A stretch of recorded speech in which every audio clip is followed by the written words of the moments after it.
त्योहार हमारे देश की सांस्कृतिक विरासत की एक अनमोल देन है।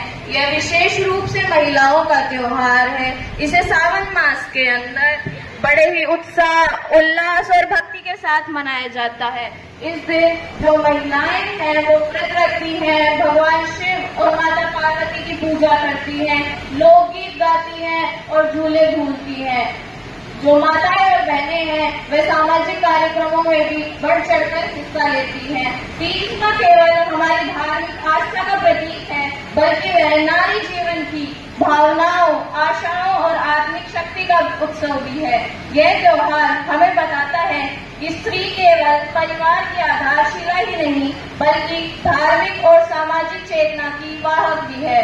हमारे ग्रंथों में भी कहा गया है, यत्र नार्यस्तु पूज्यन्ते रमन्ते तत्र देवता, अर्थात जहाँ नारी की पूजा होती है वहीं देवता निवास करते हैं। तीज जैसे पर्व नारी की शक्ति, संस्कृति और संवेदनशीलता का प्रतीक भी है। लेकिन आज की नारी जो है वो श्रृंगार तक सीमित नहीं रह गई है या सिर्फ झूलों पे झूलने तक सीमित नहीं रह गई है। वह अपनी सपनों की ऊंचाइयों पर भी झूलना जानती है। वह अब स्वावलंबी है, अपने निर्णय खुद करने लगी है, अपने अधिकारों के लिए मुक्त है। शिक्षा, विज्ञान, खेल, चिकित्सा, राजनीति, हर क्षेत्र में वह अपनी मौजूदगी दर्ज करा रही है। आज की नारी वह है जो मेहंदी भी रचाना जानती है और मशीन भी चलाना जानती है, जो संस्कार भी सिखाती है और संविधान भी समझाती है, जो संकोच भी जानती है और संघर्ष भी करती है। आज जरूरत है उस सोच को बदलने की। आज जरूरत है उस सोच को बदलने की जो नारी को सिर्फ परंपराओं में बांध कर रखती है। हमारे समाज को समझना होगा कि नारी का तीज मनाना उसकी आस्था है, लेकिन उसका डॉक्टर बनना उसकी क्षमता है।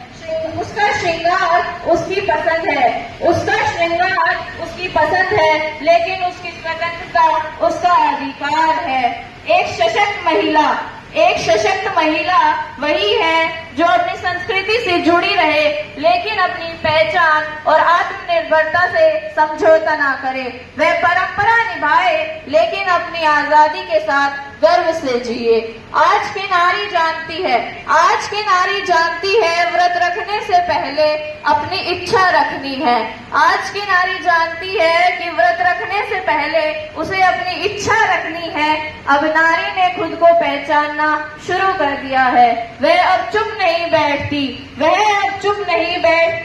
वह बोलती है, सोचती है, लड़ती है और जीतती है। अंत में मैं यही कहना चाहूंगी कि तीज नारी की भक्ति का त्योहार है, लेकिन उसके साथ साथ उसके आत्मबल और आत्मसम्मान का भी उत्सव है।